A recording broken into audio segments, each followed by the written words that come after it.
like I was saying earlier, we're about 6.5 degrees above average since November. So we've had a fairly mild winter. If you remember back in last fall, we were talking about La Nina, which is sort of the reverse of El Nino. It's basically something that happens in the Pacific, but it does affect our weather patterns. Sometimes with jet stream, it just stays a little bit farther to our north and keeps us on the more mild side of things. And that's what we've seen really over the last several weeks. Right now, the current conditions, though, not a whole lot going on. We've got a weak trough across our area, just a weak divide and a couple of high pressures around the area. Same thing out there across the Rockies. But more mild weather, all this sunshine from these various high pressure centers is going to help keep us nice and warm the next couple of days. But like I said, La Nina can influence the jet stream pattern here, which this is sort of a view of those jet streams. We're looking more at the temperature, though, and we see cooler temperatures dropping down from the north with a few weak troughs that come through. We stay in the more mild temperatures. If we would need snow,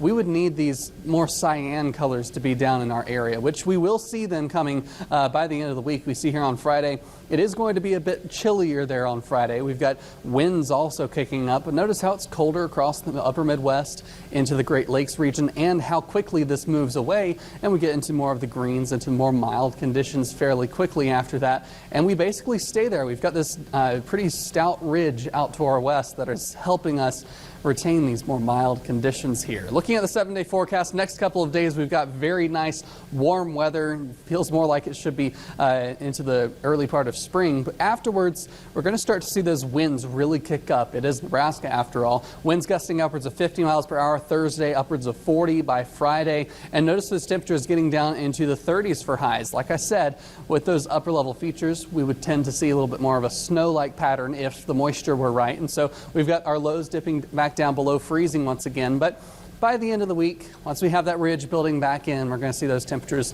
start to climb once again. Satellite and radar out there right now. Mostly clear skies currently, but we did have a wave of some weak clouds coming through. They mostly dried out, it looks like, over the last couple of hours. And as we head through Futurecast, really not a whole lot going on here. We're looking at very clear skies as we head through our Tuesday, but then once we get into Wednesday, that's when we're going to start to see the hint of that cold front to come through to bring our temperatures down. So as we head into Wednesday here, our eyes will turn to the north here. We see just a weak boundary here from some of those clouds starting to move through the area. So that's basically going to be the only hint of that front passing through, apart from those winds picking up, is that we're going to have just a few clouds coming through. So a dry frontal passage, not expecting any precipitation.